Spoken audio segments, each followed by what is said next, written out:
നിന്നെ നിലനിർത്തിയിരിക്കുന്ന ഒരു ദൈവമുണ്ട്. ആ ദൈവത്തിന്റെ കരം നിന്റെ മേൽ ഉള്ളിടത്തോളം കാലം ഒരു ശക്തിക്കും നിന്നെ തകർക്കുവാൻ പറ്റത്തില്ലെന്ന് വിശ്വസിച്ചാൽ ദൈവത്തിന്റെ മഹത്വം കാണും. ഇന്ന് പകലിൽ പരിശുദ്ധാത്മാവിന്റെ വലിയൊരു സാന്നിധ്യം നമ്മുടെ മേൽ ഇറങ്ങി വരട്ടെ. വാഴ്ചകളും അധികാരങ്ങളും നിനക്കെതിരെ വെല്ലുവിളിക്കുമ്പോൾ നോക്കണമേ, ഏലിയാവിനെ ഇസ്രായേൽ ഭയപ്പെടുത്തിയെങ്കിലും ഇന്നുവരെയും ഏലിയാവ് മരിച്ചിട്ടില്ലെന്നുള്ളത് സത്യം നമ്മൾ തിരിച്ചറിയണം.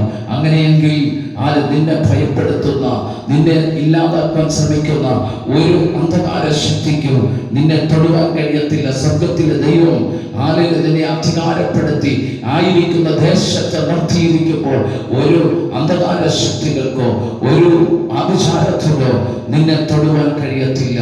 ഇന്ന് പകലിൽ കർത്താവിന്റെ വലിയ സാന്നിധ്യം നമ്മുടെ നടുവിൽ ഇറങ്ങി വരുന്നത് ഓർത്ത് ഞാൻ കർത്താവിനെ സ്തുതിക്കുന്നു. അങ്ങനെയെങ്കിൽ നിന്നെ ഭയപ്പെടുത്തുന്ന ഏലിയാവിനെ ഇസ്രായേൽ ഭയപ്പെടുത്തിയെങ്കിലും ഏലിയാവിനെ കൊല്ലുവാൻ കഴിഞ്ഞില്ല. ഏലിയാവ് ഇന്നുവരെയും ജീവിച്ചിരിക്കുന്നതിന്റെ ജീവിച്ചിരിക്കുന്നു എന്നുള്ളത് നമ്മൾ മനസ്സിലാക്കുന്നുവെങ്കിൽ ഭയപ്പെടേണ്ട കാര്യമില്ല.